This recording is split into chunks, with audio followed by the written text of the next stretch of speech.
அனைவருக்கும் வணக்கம். டாஸ்மாக் வழக்கில் இன்னைக்கு சென்னை உயர்நீதிமன்றத்தில் என்ன நடந்தது அப்படிங்கிறது தான் இந்த வீடியோவில் நம்ம பார்க்க போகிறோம். ஏற்கனவே சொல்லியிருந்தோம் ஏப்ரல் 8ஆம் தேதி இந்த வழக்கு சென்னை உயர்நீதிமன்றத்தில் கண்டிப்பாக விசாரணைக்கு வரும் அப்படின்னு. ஸோ அதே மாதிரி 21வது வழக்காக பட்டியலிடப்பட்டு இந்த வழக்கு அப்படிங்கிறது இன்னைக்கு சென்னை உயர்நீதிமன்றத்தில் விசாரிக்கப்பட்டிருக்கு. நீதிபதிகள் எஸ்.எம். சுப்பிரமணியம், ராஜசேகர் அமர்வு விசாரிச்சிருக்காங்க. ஸோ இதுக்கு தமிழக அரசு தரப்புலேருந்து என்ன வாதங்களை தொடக்கத்திலே எடுத்து வச்சிருக்காங்க அப்படின்னா, எங்களுக்கு இது சம்பந்தமான வாதங்களை எடுத்து வைக்க இன்னும் கொஞ்சம் நேரம் வேணும்.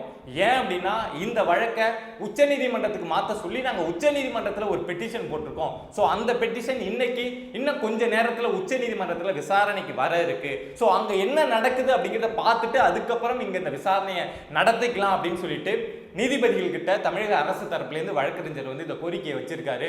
பட் நீதிபதிகள் செம்ம கடுப்பாயிட்டாங்க.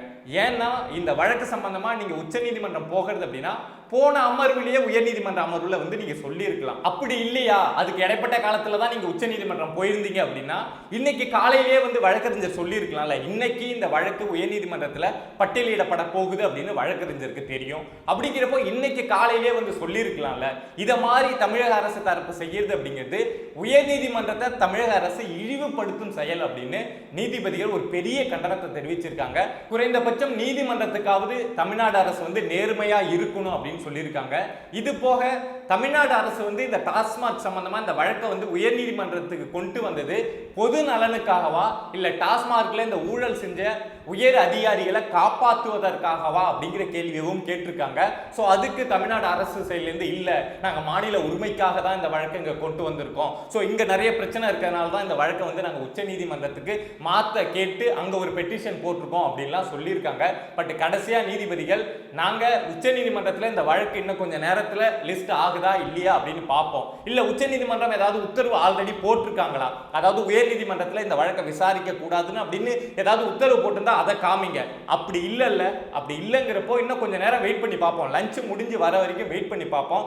அப்படி அது வரைக்கும் அங்கே வந்து உச்சநீதிமன்றத்தில் நீங்கள் சொல்லக்கூடிய உயர்நீதிமன்ற வழக்கை வந்து உச்சநீதிமன்றத்துக்கு மாற்ற சொல்லக்கூடிய அந்த பெட்டிஷன் வந்து அங்கே லிஸ்ட் ஆகலை, விசாரணைக்கு வரல அப்படின்னா இங்க இது சம்பந்தமான விசாரணை அப்படிங்கிறது நடக்கும்.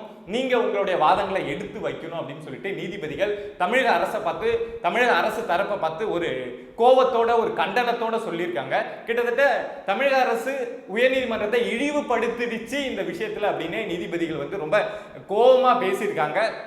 ஸோ இன்னைக்கு என்ன நடக்க வாய்ப்பு இருக்கு அப்படின்னா, இது சம்பந்தமான பெட்டிஷன் அப்படிங்கிறது உச்சநீதிமன்றத்தில் விசாரணைக்கு வரும். அதாவது தமிழ்நாடு அரசு போட்டிருக்காங்கல்ல உயர்நீதிமன்ற வழக்கு வந்து உச்சநீதிமன்றத்துக்கு மாற்ற சொல்லி, ஸோ அது உச்சநீதிமன்றத்தில் விசாரணைக்கு வரும். அங்கே என்ன சொல்றாங்களோ உச்சநீதிமன்றம் அதை பொறுத்து இங்கே விசாரணை அப்படிங்கிறது. ஒருவேளை உச்சநீதிமன்றம் வந்து இந்த வழக்கை உயர்நீதிமன்றம் விசாரிக்க வேணாம், நாங்கள் பார்த்துக்கிறோம் அப்படின்னு சொல்லிட்டாங்க அப்படின்னா இந்த விசாரணை அப்படிங்கிறது இங்கே சென்னை உயர்நீதிமன்றத்தில் நடக்காது. ஒருவேளை உச்சநீதிமன்றத்தில் அது லிஸ்ட் ஆகலை அப்படின்னா இன்னைக்கு இது சம்பந்தமான ஆர்குமெண்ட் அப்படிங்கிறது தமிழ்நாடு அரசு தரப்பிலிருந்து நீதிபதிகள் முன்னாடி வைக்கப்படும்.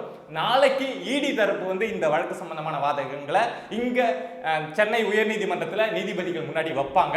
பட் என்ன நடக்க போகுது அப்படின்னு தெரியல, பொறுத்திருந்து பார்ப்போம். நானும் வெயிட் பண்ணிட்டு தான் இருக்கேன். உச்சநீதிமன்றத்தில் லிஸ்ட் ஆகுமா இன்னைக்கு, இல்லை உயர்நீதிமன்றத்தில் வாதங்கள் நடக்குமா அப்படின்னு. ஸோ இது சம்பந்தமான அப்டேட் வந்த உடனே உங்ககிட்ட வந்து பேசுகிறேன். நன்றி.